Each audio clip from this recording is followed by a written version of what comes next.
কতদিন যাবত আমার ছেলে আমাকে বলছে আম্মু তোমার হাতের চিজি ক্রিম পাস্তাটা খাবো। তো আমি একদমই ছেলেকে বানিয়ে দিচ্ছিলাম না। আমার মনটা একদমই খারাপ ছিল, কারণ হচ্ছে আমার যা মারা যাওয়ার পর থেকে আমার একদমই ভালো লাগে না, কিন্তু না করে কি করব, কাজ তো করতেই হবে। তো যাই হোক, আল্লাহ তাআলা যেন ভাবিকে বেহেশ নাসিব করে, এটাই আল্লাহর কাছে আমাদের দোয়া। যারা যারা ফেসবুক পেজ থেকে আমার ভিডিওটা দেখে থাকেন, প্লিজ লাইক কমেন্ট শেয়ার দিয়ে আমার পাশে থাকবেন, ফলো বাটনে ক্লিক করতে কিন্তু ভুলবেন না। আর যারা ইউটিউব চ্যানেল থেকে আমার ভিডিওটা দেখে থাকেন, তারা একটি করে লাইক এন্ড সাবস্ক্রাইব করবেন, বেল আইকনে ক্লিক করতে কিন্তু ভুলবেন না। আমার যদি কোনো ভুল ত্রুটি হয় প্লিজ ক্ষমা দৃষ্টিতে দেখবেন, আর আমাকে বেশি বেশি সাপোর্ট করবেন, আমার জন্য দোয়া করবেন প্লিজ। আসসালামু আলাইকুম, আমি সাথী সাথী, আলহামদুলিল্লাহ আমি ভালো আছি, আশা করি আপনারাও ভালো আছেন। ব্লগটা আমি রাত থেকেই শুরু করছি। আমার বাজার ছিল না, আপনাদের ভাইয়াকে বলেছি, তো আপনাদের ভাইয়া আলু পেঁয়াজ আদা রসুন এগুলো কিছুই ছিল না বাসা থেকে, যেহেতু কিছু আলু পেঁয়াজ আর আদা রসুন বাটা নিয়ে আসছিলাম, ওটা দিয়ে চলছে। আর ডিম নিয়ে আসছে আপনাদের ভাইয়া, এখন ডিমটা আমি ফ্রিজে রেখে দিচ্ছি, কারণ হচ্ছে আমাদের ক্যাটলিনা অনেক তুরতুর করে, আর ডিম দেখলে তো একদমই সামনে এসে ধরতে যায়। এর আগে দুটো ডিম ক্যাটলিনা ভেঙে ফেলেছে। আর এখন আমি আলু পেঁয়াজগুলো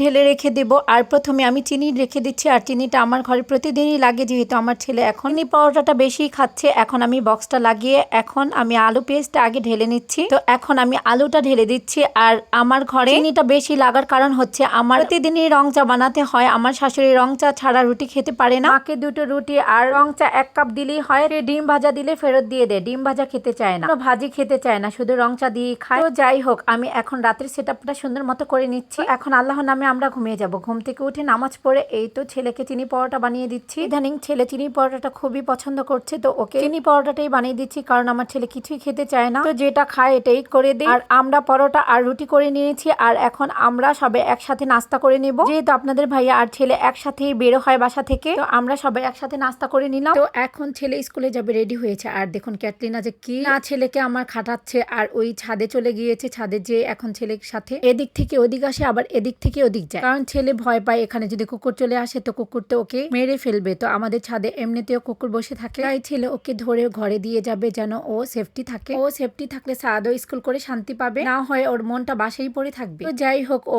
ধরে বাসায় দিয়ে গিয়েছে। আর এখান দিয়ে আপনাদের ভাইয়ার জন্য মেহেদি বাটছি। আর ওই তো সেদিন তো দিয়েছে, ওটা দিয়ে ভালো করে কালার আসেনি, তাই আজকে আবারও নিয়ে আসছে। আর এই তো আবারও আমি দেখছি হাতে মেহেদি লাল হচ্ছে কিনা, দেখি তেমন লাল হয় না। কেন, আগের মেহেদি শিল্পাটায় বাটলি একদম হাত লাল হয়ে যেত, একদম টুকটুকা লাল হয়ে যেত, আর এখনকার মেহেদি লালই হয় না। আমি এখন একটু বাজারে চলে যাচ্ছি ক্যাটলিনার জন্য মাছ কিনতে। তো ক্যাটলিনা তো মাছ ছাড়া একদমই ভাত খেতে চায় না, তো ক্যাটলিনার জন্য একটু মাছ কিনে নিয়ে আসলাম। আর এই তো দেখুন ক্যাটলিনা কাঁচা মাছই খেয়ে ফেলতে চাচ্ছে, মুখ দিয়ে টেনে ওদিকে নিয়ে যাচ্ছে। আর এই তো ক্যাটলিনার মাছগুলো কেটে ধুয়ে নিয়েছে আপা। এখন আমি যেগুলো সিদ্ধ করার সিদ্ধ করতে দিয়েছি, আর এখন বাদ বাকিগুলো ফ্রিজে ফ্রোজিং করে রাখছি, যখন লাগবে আমি এগুলো নামিয়ে আবার সিদ্ধ করে দেব। আমার যা মারা যাওয়ার পর থেকে আমার একদমই কেন জানে কাজে মন একদমই বসে না, ভিতরটা জানি একদমই অশান্তি লাগে। আর যাই হোক, এখন আমি মটর সিম দিয়ে আলু দিয়ে মিনি মাছ দিয়ে রান্না করছি। আর এখানে শুটকি, বেগুন, শিম, আলু, মূলা, আমি সব রকমের সবজি দিয়ে এই শুটকি তরকারিটা রান্না করি। আজকে অনেক ক্ষুধা লেগে গেছে, আর রান্নাটা শেষ হলে আমরা দুপুরের খাওয়া দাওয়া করে একটু রেস্ট নিয়ে একটু মনে করলাম অনেকদিন যাবত আমার ছেলে যে আমার কাছ থেকে ক্রিমি চিজ পাস্তাটা খেতে চাচ্ছিল, তো